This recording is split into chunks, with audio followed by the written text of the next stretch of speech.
چین کو امریکہ کے متبادل کے طور پر دیکھا جا سکتا ہے، لیکن چین کا جی ڈی پی امریکہ کے جی ڈی پی سے $6 ٹریلین کم ہے۔ ورلڈ بینک کے مطابق اگر قوت خرید کے اعتبار سے دیکھیں تو چین دنیا کی سب سے بڑی معیشت ہے،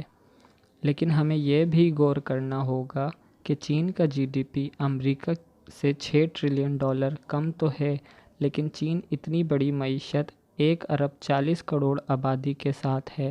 جبکہ امریکہ اتنا بڑا جی ڈی پی 32 کروڑ آبادی سے حاصل کر رہا ہے، جس کا مطلب یہ ہے کہ امریکہ کی برین پاور چین سے بہت زیادہ ہے۔ لیکن ایک اور طرح سے دیکھیں تو چین دنیا کی سب سے بڑی معیشت ہے، وہ یوں کہ امریکہ اپنی جی ڈی پی کا 97% قرض کی شکل میں ادا کرتا ہے، جبکہ چین کا غیر ملکی قرضہ 13% ہے۔ چین کے پاس دنیا میں سب سے زیادہ فارن ریزرو ہیں۔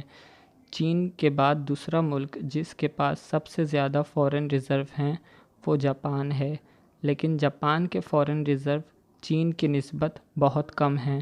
جس کا مطلب ہے کہ چینی معیشت بہت مضبوط قدموں پر کھڑی ہے۔ دفاعی لحاظ سے دیکھیں تو چین کے پاس 30 لاکھ کی تعداد میں دنیا کی سب سے بڑی ایکٹیو فوج ہے، لیکن نیشنل پاور انڈیکس میں چین کو دنیا کی سب سے بڑی طاقت نہیں مانا جاتا، بلکہ امریکہ اور روس کے بعد تیسرے نمبر کی عالمی فوجی طاقت مانا جاتا ہے، جس کی بنیادی وجہ چین کا سائنس اینڈ ٹیکنالوجی میں امریکہ اور روس سے پیچھے ہونا ہے۔ چین کا دفاعی بجٹ $215 ارب ہے، جو کہ امریکہ کے دفاعی بجٹ سے کافی کم ہے۔ اس کے باوجود چین امریکہ اور روس کے مقابلے کے ہتھیار اپنے ملک میں خود تیار کرتا ہے۔ چین کے نئے mega project one belt one road اور اس سے جڑے سی پیک جیسے بڑے منصوبوں نے دنیا میں نئے ورلڈ آرڈر کی گھنٹی بجا رکھی ہے۔ چین اس بات کا تاثر نہیں دیتا کہ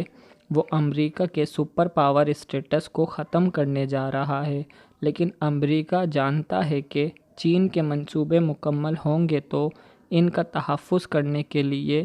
چین ہر اہم مقام پر